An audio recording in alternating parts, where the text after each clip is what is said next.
Okay, my dear student, today I am going to explain usage of dimension. Its first use is to convert the value of any physical quantity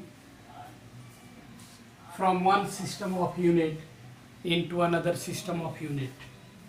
As we know that any physical quantity is given by P is equal to N into U. P is a physical quantity, N is the numerical value, and U is the unit. As for example, if you are telling that mass, so mass means its measurement will be 1 kg. तो 1 kg मास का मतलब हुआ कि numerical value 1 है और unit उसका kg है. तो उस 1 kg को अगर हम लोग कन्वर्ट करना चाहे CGS यूनिट में तो ग्राम में वो हो जाएगा 1000 ग्राम. तो न्यूमेरिकल वैल्यू बदल जाता है यूनिट बदलने से, लेकिन अमाउंट जो है उसका क्वांटिटी वही फिक्स्ड ही रहता है. तो अगर ये फर्स्ट सिस्टम में हम अगर लिखें कि ये फर्स्ट सिस्टम है, इस सिस्टम में फिजिकल क्वांटिटी जो है उसका वैल्यू N1 इंटू U1 हो जाएगा. और एज द फिजिकल क्वांटिटीज़ का जो वैल्यू अमाउंट नहीं बदलता है, इसलिए उसको फिर सेकेंड सिस्टम में भी उतना ही रख दें तो ये हो जाएगा N2 into U2. Where N1 and N2 ये जो है आपको numerical value in first and second system हो जाएगा. फर्स्ट एंड सेकेंड सिस्टम हो जाएगा. और U1 एंड U2 जो है ये यूनिट और dimension of the physical quantity in first and second unit, first and second system में हो जाएगा. तो चूंकि दोनों सिस्टम में सिर्फ यूनिट बदलने से न्यूमेरिकल वैल्यू भी बदल जा रहा है, यानी कि क्वांटिटी फिक्स्ड रहता है, इसलिए यहाँ पे हम लोग N1 U1 is equal to N2 U2 लिख सकते हैं.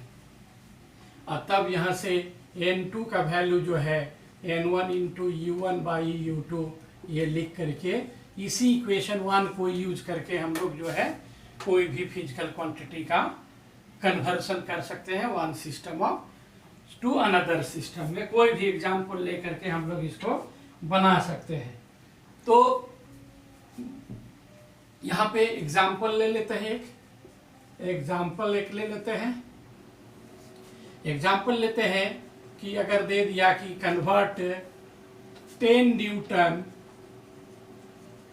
इनटू डाइन, यानी कि 10 न्यूटन का डाइन में, यानी Newton is the unit of force और 10 इज द न्यूमेरिकल वैल्यू, उसका जो है डाइन CGS में एम के ये जो है SI सिस्टम में है यूनिट, ये CGS सिस्टम में है. तो CGS सिस्टम में करेंगे, SI से CGS में कन्वर्सन करेंगे न्यूटन फोर्स को, उसका वैल्यू को, तो कितना हो जाएगा ये हम लोग को करना है. तो इसके लिए हम लोग यहाँ पे वैल्यू ले लेंगे. N1 जो है 10 है और U1 जो है न्यूटन जो है आपका यूनिट ऑफ फोर्स होता है, तो फोर्स का जो डायमेंशन हो जाएगा MLT-2 होता है ये बिग ब्रैकेट में.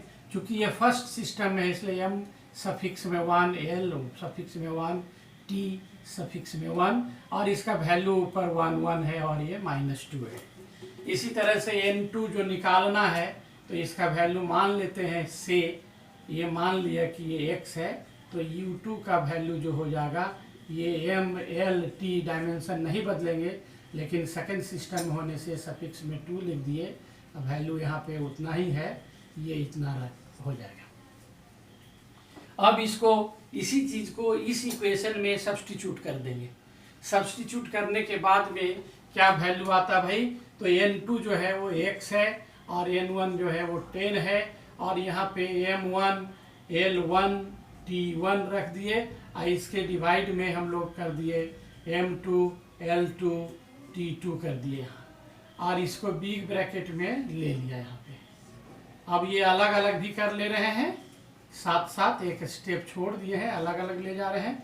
यहाँ -2 है, यहाँ 1 है, यहाँ 1 है, और इस तरीके से आपका x का वैल्यू यहाँ पे मिलेगा। अब क्वेश्चन उठता है कि इसके बाद जो है आप m1 और l1 का वैल्यू कितना लिखेंगे। तो इसको लिखने के लिए हम लोग यहाँ पर बना लेते हैं। x का वैल्यू जो है आपको यहाँ 10 इंटू, इसको जो है अब यूनिट वैल्यू लिखेंगे। तो SI में मास का kg होता है, 1 kg बाई 1 ग्राम। नीचे ऊपर जो है SI है, नीचे कन्वर्ट करना है वो CGS है, इसलिए 1 किलोग्राम और यहाँ पे 1 ग्राम। ये SI में लिखे हैं और ये आपको CGS में लिखे हैं। उसी तरह से लेंथ का भी वैल्यू यहाँ दे देंगे, इसका पावर 1 है, पावर भी लेके चलेंगे। तो 1 मीटर और डिवाइडेड बाय 1 सेंटीमीटर, इसका भी पावर 1 है। और फिर इसके बाद टाइम का दोनों ही सिस्टम में सेकेंड ही होता है, तो 1 सेकेंड बाई 1 सेकेंड और पावर में -2 है, इसलिए ये कट जाएगा आपस में, 1 हो जाएगा और इसका वैल्यू हो जाएगा 10। अब इसको जो है यहाँ पे ध्यान रखना है, जो केजी को ग्राम में कन्वर्ट करना है, क्योंकि SI से CGS में करना है।